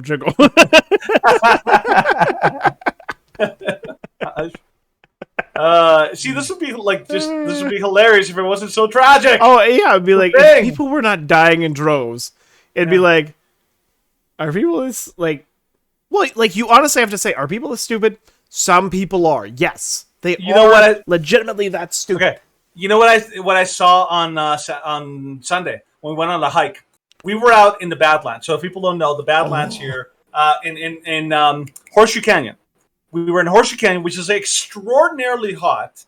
We're in the middle of the exposed isolated sun, place. and it's super dry there. We're walking outside in this heat, and we're of course doing our hikes. And there's a million places you can go. You can literally avoid human interaction if you want to. like going completely off track and all that. And as we were walking, I look over and I see two ladies, probably in their mid-20s. One of them, I kid you not, is wearing an N95 mask in this freaking hot weather. And I just like looked at her and I'm just like, oh my God, like just shook my head. And like, this is how, when I see a person like that, like part of me feels pity.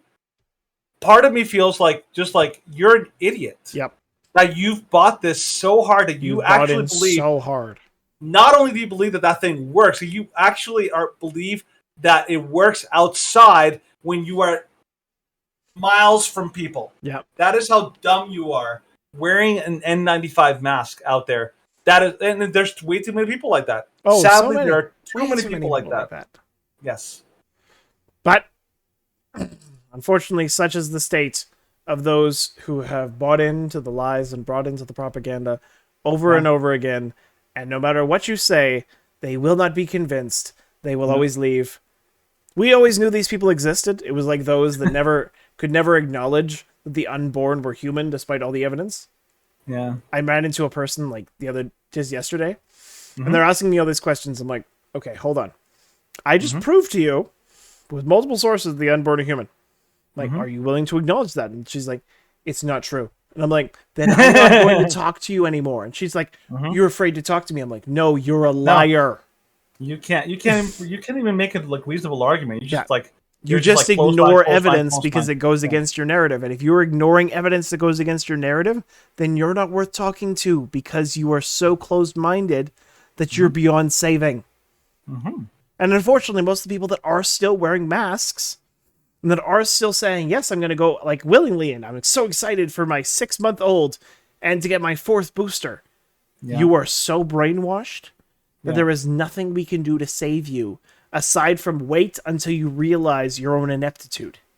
To be fair, I think part of the problem is that they're so oxygen deprived that I think their brain cells are literally dying off. And so I think that they are getting dumber. So it's interesting. I've never actually had a time in my life where I could literally tell like the IQ of a person by what they're wearing in their face. By just like, looking at them. Idiot. Like idiot. Dumb. Idiot. Dumber. Oh, I actually got pissed at the zoo on Saturday. Yeah? Well, because the zoo, there's an outdoor area called Land of Lemurs. Oh, They still mandate that you wear masks in the outdoor Land of Lemurs area. If you're over 2. And Curtis and Tori are like, I want to go see the Land of Lemurs area. And I publicly said out loud, I'm like, I'm not willing to compromise your health by obeying this. So we're leaving. And they're like, how many people heard you? Oh, there was a few people around us, and they're like, huh? And I'm like, yep. I'm like, nope. Yep. I'm like, outside. This is dumb. This is really stupid. Dumb. Yeah. And sadly, the worst part about it is that the people who are forcing that are just like, they're just doing their job. They're not paid to think. They're basically like they're like Arnold Schwarzenegger in the Simpsons movie. It's like, I was elected to lead, not to read. That's what they are. Not to read. I was so elected, basically well, except to read a teleprompter. I am like Joe Biden. When the teleprompter fails, so do I. Get to the teleprompter! Get to the teleprompter! Get to the prompter. Get to the prompter. It's saying so truth and not a shove the pressure again. Oh my goodness. Oh, we're having way too much fun with this. You can't terminate Joe Biden. He's unterminable. You can't kill a dead man. He's basically already he's already a weekend at Bernie's guy. They're probably holding him up like a Muppet. Somebody's got their hand up his butt, like holding him up. Yeah. Like, and Kamala's just like, can I stop animating him yet? Please? I want to seize power. I want the power. I want the power. And the second she gets, she's just got to cackle like a witch to hold the power. She's gonna cackle like Yzma from from Emperor's New Groove. I have the power. Wrong lever, Crunk. It's like, I'm not going to drop it. I'm going to break it. That'll be beautiful. That's basically Kamala Harris. Is that right there. my laugh? Is that my voice?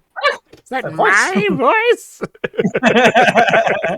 Be hilarious to see Kamala Harris do that. Is that my voice? The kitty voice. She finally pulls out like a mask, and she's like, some kind of like horrifying witch. I'm like, oh, that makes more sense. That explains it so now well. we understand the cackle.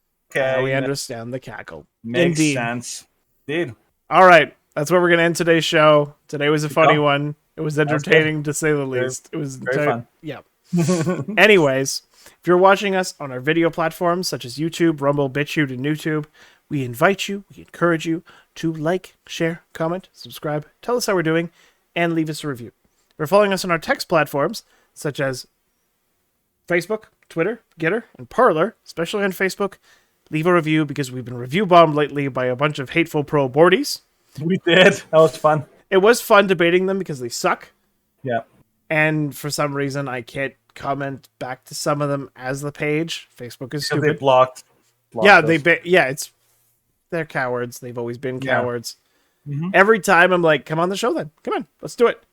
I'm like, we'll dedicate an entire show to you. They won't Yeah, do it. well, I even like when that person like commented, I went straight into like reasonable response. I'm like, oh, here's a reasonable response, and they just kept going back, and I'm like, okay, well, every time you go back, I'm gonna respond to that, and then they just wouldn't stop. Mm-hmm. They kept going back at Just kept everything, going. every response. And I was like, and then they're mad. We're like, well, this is getting me nowhere. I'm like, because you're not even trying. Because you're literally just bringing all up. you have is circular arguments, buddy. All That's you why want we're to not do is getting anywhere. argue. Yeah, and then she got mad at me. I don't know if he or It was she. it was two of them, but yeah.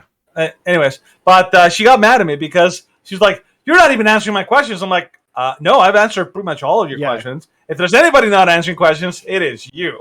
Like, seriously, I like so many questions I know. I asked. Yeah. Anyways, so please do. It helps the algorithms. It boosts us. And yes, if you're following us on our podcast platforms, do not forget to share this content and download it and tell all your friends about my smooth, silky, sexy voice. Yes. I put on the NPR voice. So you can hear me with your dulcet overtones, yes. Steven's gonna deliver that smooth jazz on the radio. Welcome to 96.5 FM, where we endlessly talk jazz. Oh, that's no trance. We're gonna break it down for you. We're gonna break it down. We're gonna get down low. Oh yeah. You're gonna fall asleep into a comatose, and we're gonna blame the vaccine for your comatose state. But it's definitely not the vaccine because we can't say that. Totally off limits. Exactly. But what isn't off limits? Thank you, censorious overlords, for telling us what to say. Here's a little kitty G to lull you to sleep. Struggle with your heart attack. All right. So we will see you all on Thursday for our regularly scheduled live stream. Till then, have a great couple days. Have a great night. And here at the here at the Shrewd Dudes podcast. Yeah. Dang it! Oh man, it's been so long. After all this time. Oh Stuck in man, there. wow. Stuck in there.